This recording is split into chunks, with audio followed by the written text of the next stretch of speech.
Nandito na naman po muli si Lutong Bahay. So, dahil dito sa Hong Kong panay ulan. So, ayan, gawa natin ng soup ang ating mga mahal na amo. Malamig ba ang ulo ng amo nyo? Tara, painitin natin.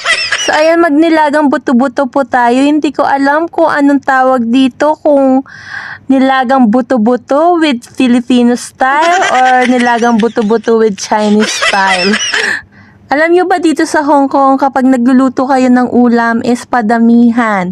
Depende po yan sa amo nyo kung gaano sila kayaman. Sa una ko kasing amo, hindi naman siya ganong kayaman, pero ang dish namin 5 klase everyday ang aking niluluto. Sa dinner lang yun kasi kapag lunch, ako lang po ang mag-isa.